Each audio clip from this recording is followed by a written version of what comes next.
Welcome to Alaska Weather, a production of Alaska Public Media and the National Weather Service, Alaska Region.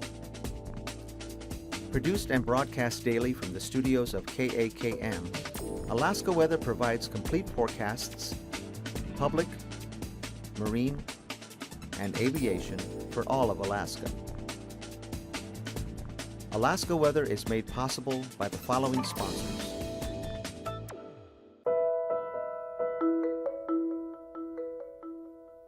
Alyeska Pipeline Service Company, sustaining Alaska's pipeline and its operations today and into the future.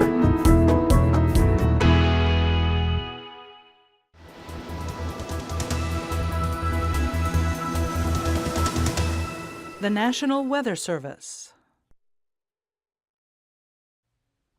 Hello again, everyone. I'm Dave Percy, a meteorologist with the National Weather Service, and thanks for joining us here for Saturday's edition of Alaska Weather.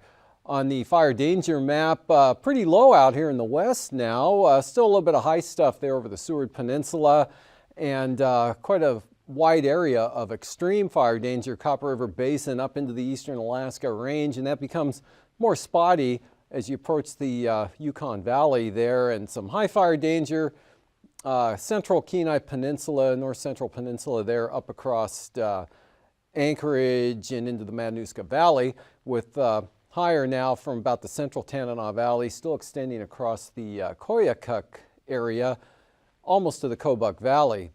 And for the satellite imagery yesterday, we had a band of clouds coming through with a kind of an upper level impulse. It was much more of a wind producer than rain producer, and with winds gusting up 30 miles an hour or more here through Turnagain Arm, Anchorage area, and areas up to the north. A lot of sunshine here over the eastern interior with very warm temperatures again, mid to upper 80s over the eastern Tanana Valley area. A lot of clouds over the southeast coast, and another system down here to the southwest toward the Aleutians there. That was trying to come up. There we go. It was coming up into the central Aleutians with some rain and fog and a little bit of wind there. And for the today's satellite imagery, you can see that continued to advance northeastward here in across the southeast Bering Sea, rain and wind across the Alaska Peninsula from the eastern Aleutians, and then the old system up here lifting northward and bringing some rainfall across the north slope today, followed by some clearing, and now there's more precipitation there over the eastern Brooks Range, triggering some thunderstorms this afternoon up in that area. Fair amount of clearing here over the eastern interior areas, a lot of high clouds through here, but more sunshine from Eagle, which reached 81 degrees this afternoon, on down into the Copper River Basin, and partly to mostly cloudy or sunny there across the southeast coast, but basically shower free. And rolling that through again, we can see that once I get this map advancer going, there we go. It's rolling right on up to the northeast, following the same track as its predecessor there. And a fair amount of clouds now, Prince William Sound into south central Alaska. And on today's chart, we'll see that low center tracking right up to about that position late this afternoon. Pretty strong winds across the Alaska Peninsula in advance of that front this morning there, gusted up to 58 miles per hour at Cold Bay, and some pretty brisk winds extending northward to the southwest coast. Cape Newinam getting gusts 40 miles per hour or better, with rain across the Alaska Peninsula and on up across the southwest interior. Falls Pass picked up about 0.8 of an inch of rain with that system in the 12-hour period ending at 3 p.m. this afternoon. Otherwise, 1/4 of an inch at St. Paul, Kipnuk, and Platinum. More showery conditions here, south central Alaska, especially along the eastern slopes of the western Alaska range. Some scattered showers in across the Yukon and Kuskokwim Valley areas northwestward, and up to 1/3 of an inch of rain, or 1 to 3/10 of an inch, fell along the southern slopes of the Brooks Range here. Kivalina picking up about 0.15 of an inch. And again this afternoon, thunderstorms developing there over this area where they had some sunshine, which allowed the temperatures rise enough to trigger the convection there. Most of it over in Canada, getting some strikes here over the eastern interior where those temperatures reach the lower 80s this afternoon. Otherwise, again, not bad. High pressure off the coast here, keeping kind of a light onshore flow into the southeast coast. And for tonight, that low tracks right up to the Kuskokwim Delta, or the southwest coast actually, just north of Kuskokwim Bay. A lot of rain and gusty winds here across Bristol Bay, covering much of the western interior areas. Heaviest rainfall tonight will be on the southern portion of Kodiak Island, as well as the eastern slopes of the western Alaska Range. Again, moderate rainfall amounts will occur there. Lighter amounts here, the eastern Kenai Peninsula, Prince William Sound area, staying kind of occasionally wet there for the Valdez area.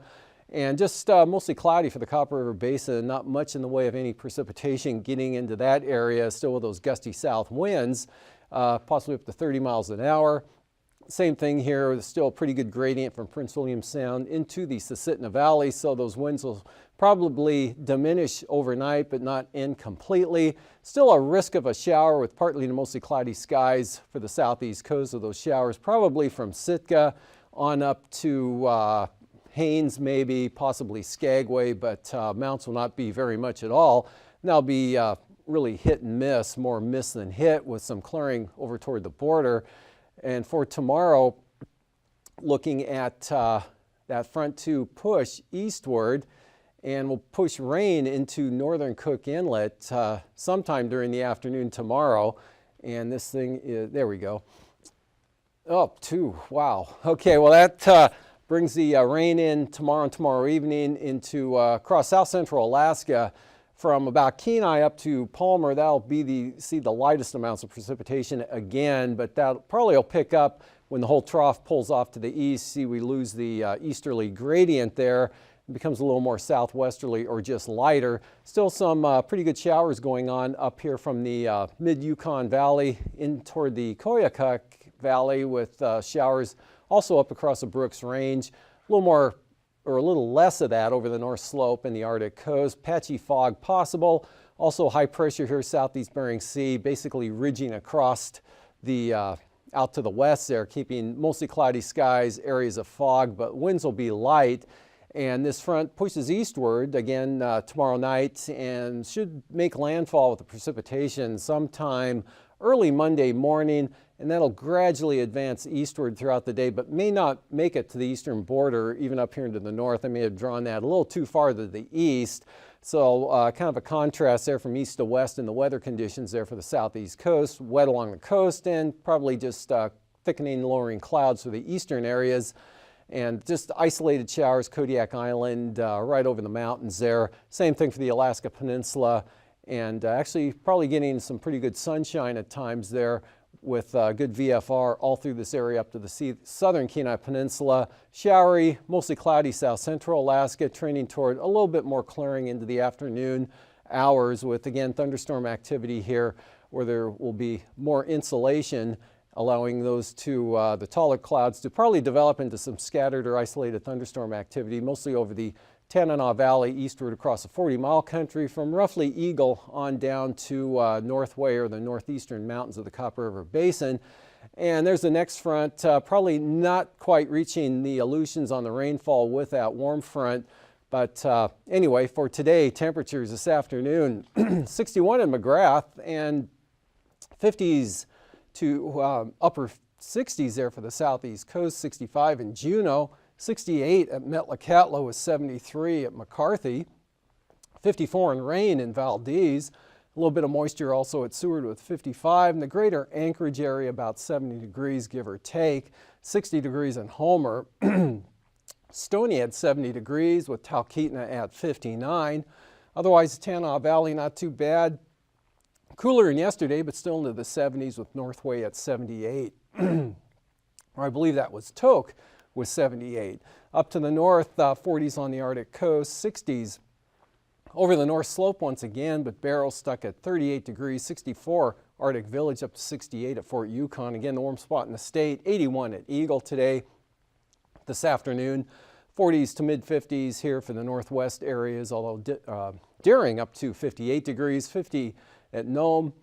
and White Mountain up to 52. Same thing there at St. Michael. Also at Teller with upper 40s in the Bering Strait across St. Lawrence Island. 57 in McGrath. 49 there at Bethel. And otherwise mostly in the lower to mid 50s for all of the southwest part of the state. Upper 40s here, the Pribilofs. Same thing for the Aleutians. 50s for the Alaska Peninsula. Lows tonight, again, mid to upper 30s here, western central Arctic coast. Otherwise 40s, mostly in the 50s over the interior, with the warmest areas over the upper Yukon Valley area. Coolest here, of course, the higher terrain here over the southeast interior, 40s and 50s across the Panhandle. And from there, looking at the highs for tomorrow, mid to upper 70s again, lower 70s for the central Tanana Valley. A little warmer out toward the eastern areas there, so staying pretty good in this portion of the area. Look for cooler temperatures pushing the Copper River Basin with lower 60s and 60s for the southeast coast. Some areas more sunshine than others, 50s out to the west.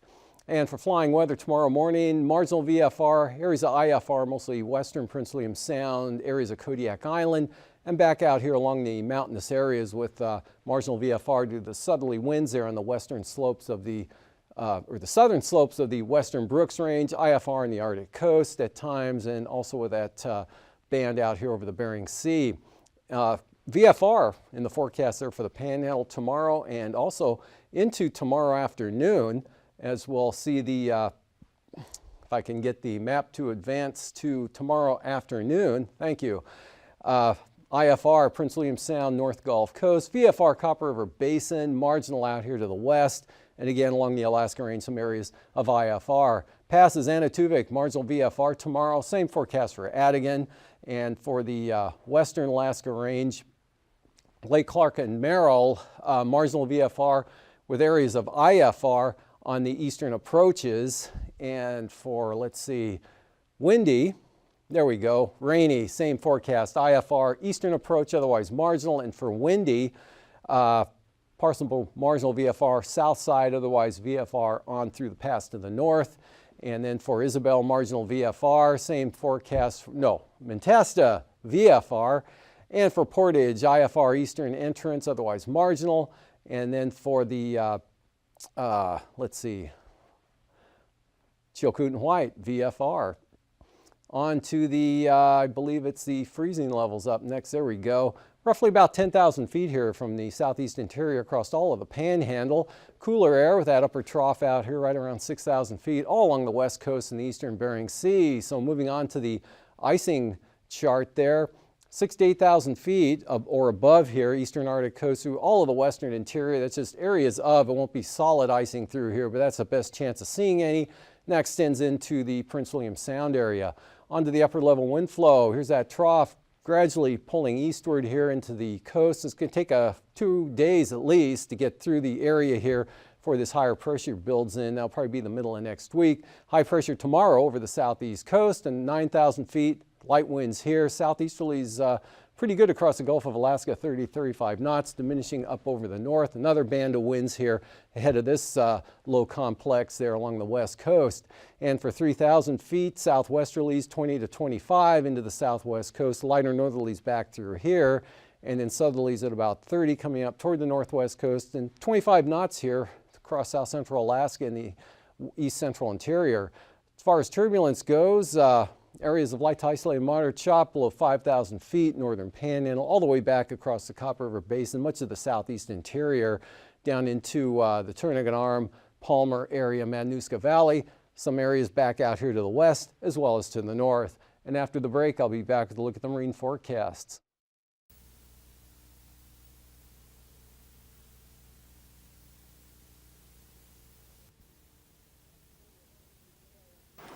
Mike Nolan, Anchorage Fire Chief. I'm here to talk to you today about defensible space and wildland fires. The fire truck in the background is your last line of defense against wildfire. You are the first line of defense. The following video will show you how to prepare and protect your home so that if you call us, we can save it. Thank you.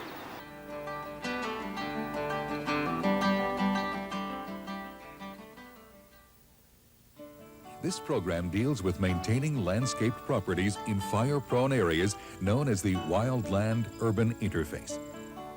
What were once wildland forests, fields, and pastures are now businesses, highways, and homes.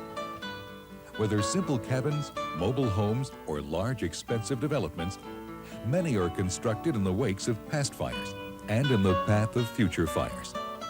In areas where wildfires have occurred naturally for centuries, homes and gardens now add fuels that can accelerate the spread of fire. Landscaping can help protect property and lives from wildfire. Because the landscape is constantly changing, proper maintenance is the key to keeping landscaping fire-wise. Landscapes that are easy to maintain are more desirable than highly complex arrangements that may be neglected.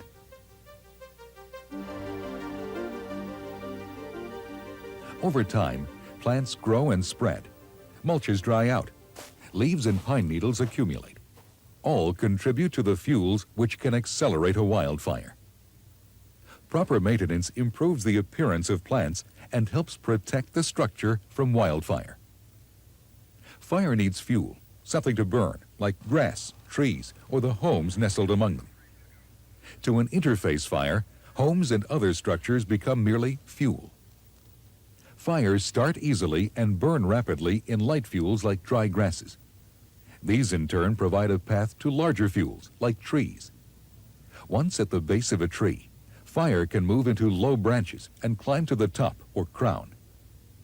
This arrangement, known as ladder fuels, provides wildfire a path along which to grow and spread. Interrupting a potential fire's path is a primary concern in maintaining the property and the landscape. A fire-wise landscape is a healthy landscape, one whose plants are durable, fire-resistant, compatible with the terrain and climate, and well-maintained.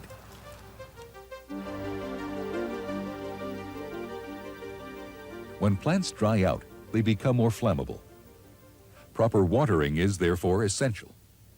The results of overwatering and underwatering can be the same: damaged plants and increased flammable litter. Irrigation systems, whether drip or spray, play an important role in maintaining the health of plants, shrubs, and trees. If an irrigation system is not working effectively, vegetation may become stressed and dry, providing wildfire a way to spread to other vegetation. Familiarity with the system, along with routine inspection and maintenance, is necessary to keep the landscape in top condition.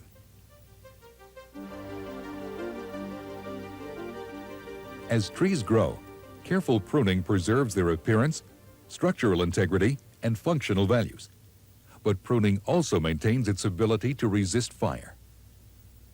Pruning tree branches at least 6 to 10 feet from the ground helps interrupt the fire's path. Pruning cuts should be clean and smooth, avoiding flush cuts and stubs. A well-pruned tree heals quickly, while poor pruning results in scarring and possible disease. No more than 1/3 of a tree's live foliage should be removed at one time to avoid stress. Young, vigorous trees can withstand more severe pruning than older, weaker trees. Remove dead and diseased branches from trees. This reduces the potential for fire spreading into the crown.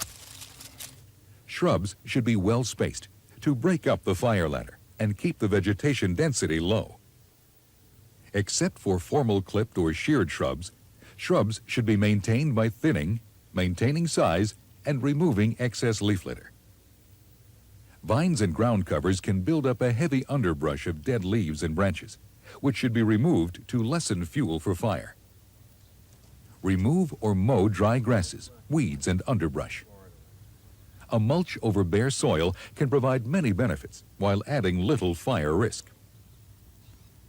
Even in healthy landscapes, the buildup of leaf litter and other debris can give fires a chance to start under porches and decks, and on roofs.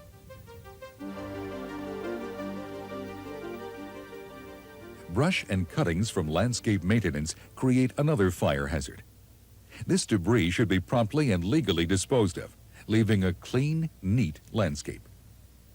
Sometimes fuels for wildfires can be found under decks and porches. Store firewood well away from other combustible materials. Fertilizing and pest control is also important for maintaining healthy and therefore fire-wise landscapes. the safe fueling and regular maintenance of garden equipment, careful disposal of smoking materials, and the proper storage and use of flammable liquids and combustible materials are important to maintaining the fire-wise landscape design. Regular maintenance of equipment has the dividend of continued use for many years, but there is also a fire-wise benefit.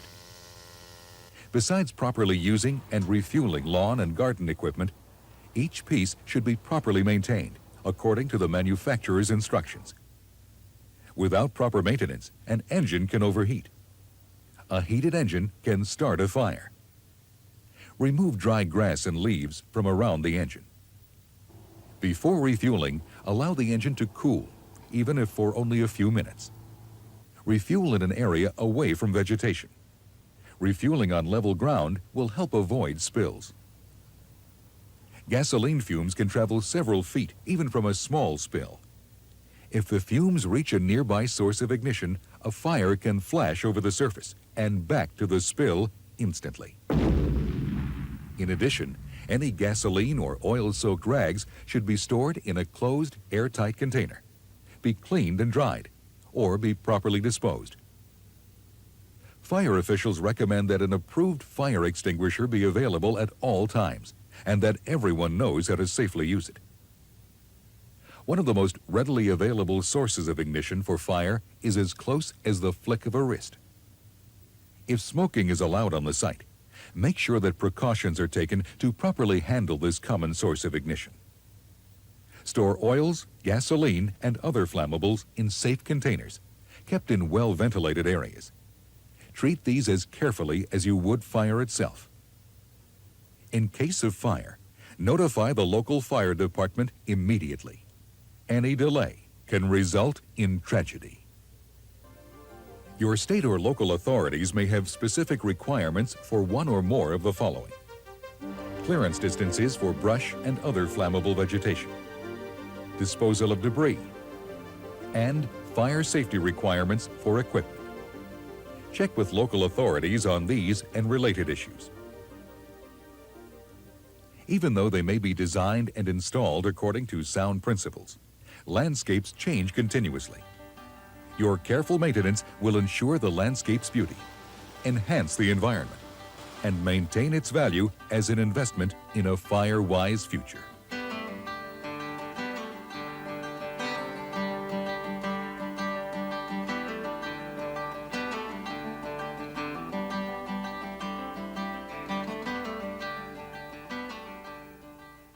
Welcome back. Well, south to southwest winds, or west to southwest, 10 to 15 knots. Southerlies increasing to 25 knots here on the north coast during the afternoon. Lynn Canal south winds increasing to 25 knots there in the afternoon for the fishing opener that starts at noon tomorrow. Otherwise, southeast 15 for Stevens Passage, west 20 for Clarence Strait. And for Monday, Monday, it was about the same. I think Lynn Canal had south 20. And otherwise, for Prince William Sound, North Gulf Coast, we've got southeast winds at 35 knots there with seas up to 12 feet. So some minimum gales here to start the day out tomorrow, and 30 knots here for the western coast, and southwest 25 knots here. Kodiak Island, the Barren Islands into Kamishak Bay, east-southeast 15 to 20 for Cook Inlet. And then for Monday, for that area, southwest 15, 10 to 15 for the inlet, much lighter southwest, maybe up to 20 knots there for Shelikof Strait, west 20 on the east side of the island, westerlies 15 to 20 knots here for the Barren Islands, Kamishak Bay, and also for the North Gulf Coast. For Bristol Bay, tomorrow, southwest 30, pretty brisk winds all the way down the Bering Sea side here to Cape Sarachev, westerlies 20 on the Pacific side. Now for Monday for that area, much lighter winds here, Bristol Bay southwest 15, westerlies 15 to 20 for the Alaska Peninsula all the way up to Sitkinak. For the Aleutians, the Fox Islands shaping up to be southwesterly 15 to 25 knots tomorrow, and west-southwest 15 to 20 for the central Aleutians with those light winds all the way out to Shimia. And then for Monday, it looks like see an increase in the winds as that storm to the south edges northward. So small craft advisories here on the Pacific side of the central Aleutians northeast 15 out west, and westerlies 10 to 15 knots for the Fox Islands for the southwest coast. Shaping up to be not too bad wind-wise there for the Bering Sea or along the southwest coast of the state there. And there we go, thanks. South of Nunivak Island, small craft advisories, much lighter here north of the island, St. Lawrence, and then small craft advisories for the Pribilofs. And for Monday for that area, southwest 20 there for the northern Bering Sea, light variable winds right under a ridge of high pressure over the Pribilofs, west 15, pick up to 25 knots there for St. Lawrence Island. Up along the Arctic coast, on the eastern coast, eastern Beaufort Sea coast there, 15 knots out of the east from the central coast all the way down to Cape Thompson, southwest 15, otherwise north 15 or variable to north from Wales to Cape Thompson. And for Monday, pretty light westerlies here, 10 to 15 knots, northerly for the western and central coast, but very light winds all the way across the area there, east-northeast at 10 for the east side. And for tonight, again, rain. Winds diminishing, rain tapering off over the peninsula, and winds also diminishing from those northwesterlies 30 to 35 you had today there for the eastern Aleutians. But wind and rain on the increase there, Kodiak Island, and some moderate amounts of rain along the Alaska Range as well, with rain all the way up into the Kobuk, maybe the Koyukuk Valley, actually becoming more showery through here out to the Arctic coast. Evening thunderstorms up there this evening. And some rain and moisture lingers in Prince William Sound, pretty fair over the eastern interior and the Panhandle. For tomorrow, this rain pushes eastward and it stays wet in the west, drier, warmer in the east. And then for Monday, that front brings a chance of rain into mainly the coastal areas of the Panhandle, gradually working eastward, showers over the interior, isolated thunderstorms in the east. These forecasts are to be used for planning purposes only. Call 1-800-WX-BRIEF for a formal pre-flight briefing. Always file a flight plan before you go flying. The U.S. Coast Guard Auxiliary urges you to leave a float plan with a friend or the harbor master before you go boating. Alaska Weather is made possible by the following sponsors.